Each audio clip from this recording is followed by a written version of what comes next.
The flesh-eating undead have plagued the screens of Western cinemas since 1932 and the release of Victor Halperin's White Zombie. However, the modern standard of zombies established by such films, including George Romero's classic Night of the Living Dead, shares little in common with actual real-life zombies. Yes, zombies are real. To the people of the island of Haiti, zombies are a very real phenomenon. According to Haitian folk myth, there are two types of death, natural and unnatural. It is the latter kind which can cause problems.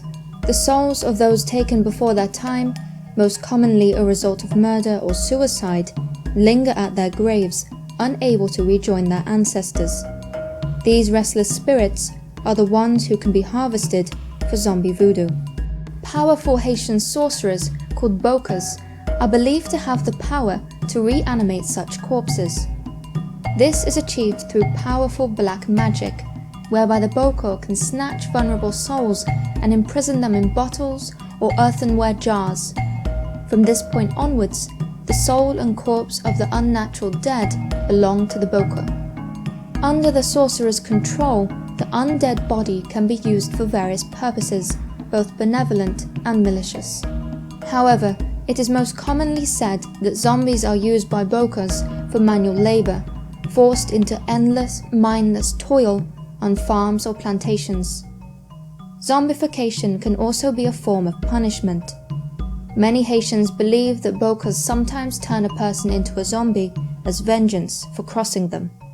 It is even believed that the black market in zombie slaves exists, whereby bokors can sell their zombie creations to fellow sorcerers. Those thought to have been turned into a zombie look much like those on a traditional Hollywood film set. Grey, haggard faces, gaunt features with skin pulled tight against their bones, fixed, staring expressions, lessened mental capacity, and actions characterized by clumsiness and lethargy. In addition to physical qualities, Haitian zombies tend to exhibit enhanced physical strength and resistance to both pain and exhaustion, making them ideal for indentured servitude. In this way, Haitian people do not fear zombies. They are victims rather than the villains. Instead, they fear becoming zombies at the hands of a malevolent dealer in black magic. Scholars have traced the origin of the word zombie back to the Congo word for soul, Nzambi. It is believed that as a result of the slave trade, the voodoo religion was established in Haiti, inspired by both old African traditions and the severe condition of slavery. As such, the idea of the zombie was born.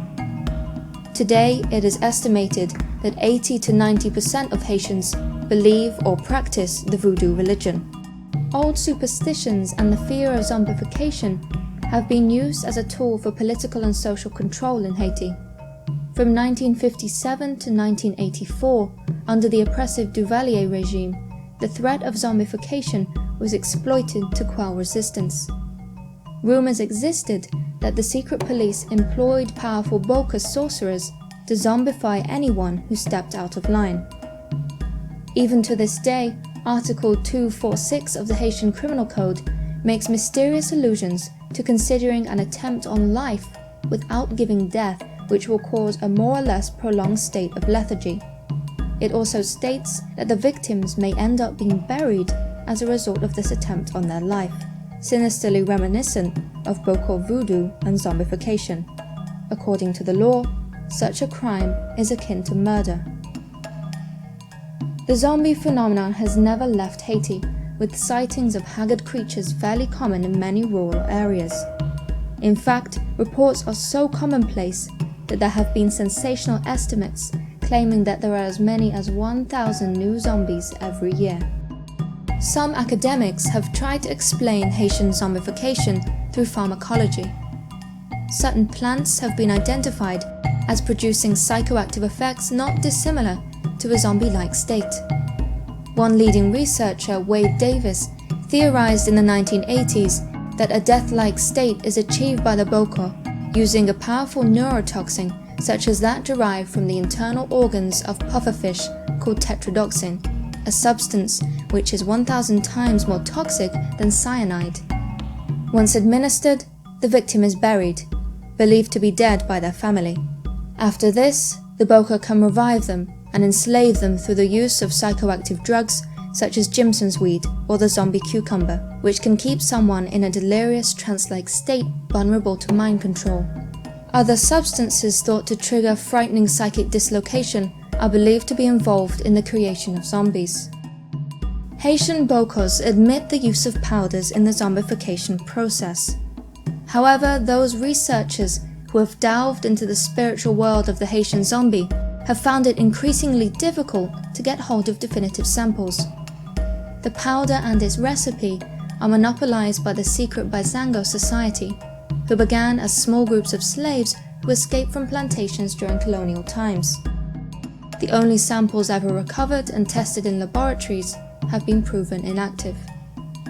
Could it be, therefore, that Haitian zombies are a social and not a scientific phenomena? The cultural fabric of the country is ripe, after all, for spiritual belief. From the time of birth, Haitians know that zombies are real. It is not a matter of questioning if. The application of powders to induce a zombie-like state could therefore be the result of a placebo effect. As Wade Davis concluded, no drug could make a social phenomenon. For now, the true cause of Haitian zombification remains unknown. To find out more about real-life cases of zombies, watch this next video. On the streets of Wenzhou, a short-fused off-duty Chinese bus driver found himself blocked in by another motorist.